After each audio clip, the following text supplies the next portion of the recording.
एक गांव में राज बहादुर नाम का एक किसान रहता था। वह बहुत मेहनती था। उसके दो बेटे थे। बड़े बेटे का नाम नवल किशोर और छोटे बेटे का नाम राम किशोर था। राज बहादुर दिन रात खूब मेहनत करता। धीरे धीरे वह अमीर होता गया। समय बीतने के साथ साथ अब उसके बेटे जवान हो गए थे। खेती का सारा काम अब उसके बेटे नवल किशोर और राम किशोर ने संभाल लिया। राज बहादुर बूढ़ा हो गया था। अब उसकी तबीयत भी ठीक नहीं रहती थी।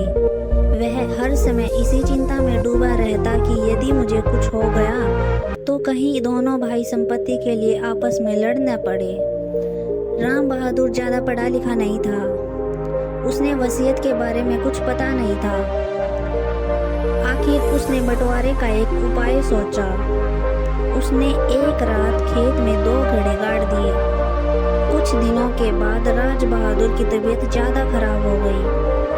अपनी मृत्यु का समय निकट जानकर उसने अपने दोनों बेटों को बुलाया और कहा, मैंने खेत के दाएं कोने में दोनों घड़ों में धन गाड़ दिया है।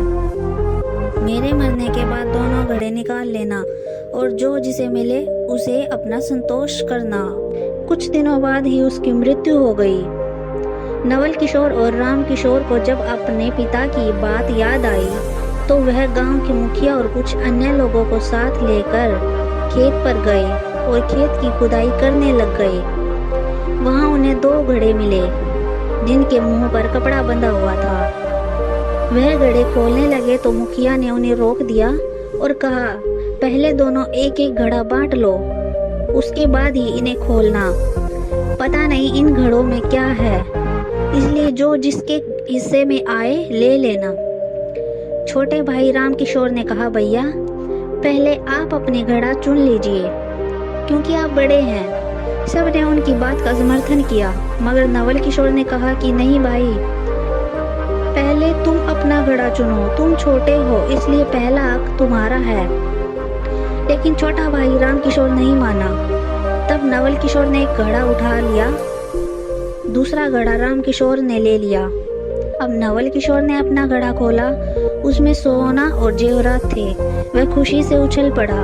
राम किशोर ने अपना घड़ा खोला, उसे मिट्टी मिली घड़े में। यह देखकर वह उदास हो गया। नवल किशोर खुशी से नाचते हुए बोला, पिताजी मुझे बहुत प्यार करते थे इसलिए मुझे सोना और जेवरात मिले। राम किशोर चुप खड़ा था। उसकी समझ में नहीं आया कि पिता ने घड़े में मिट्टी क्यों रखी। उसे लगा कि इसमें जरूर कोई रहस्य छिपा है। उसने लोगों से पूछा लेकिन किसी की समझ में कुछ नहीं आया। मुखिया ने कहा, तुम इस घड़े को लेकर राजा के पास जाओ और उनसे पूछो, वे अवश्य ही इस पहेली को सुलझा देंगे। कई लोगों को साथ लेकर राम किशोर दरबार में पहुंचा। उसने महाराज को पूरी बात बताई और अपना घड़ा भी दिखाया। पहले तो महाराज सोच में पड़ गया लेकिन फिर सोच कर हंसने लगे और बोले, यह तो बड़ी साधारण बात है। तुम्हारे पिता ने मिट्टी इसलिए घड़े में डाली थी क्योंकि जिसके पास मिट्टी वाला घड़ा आएगा वह जमीन का असली मालिक होगा। सब राजा के निर्णय की सराहना करने लगे।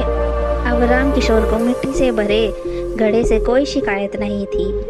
भाग्य अपना अपना।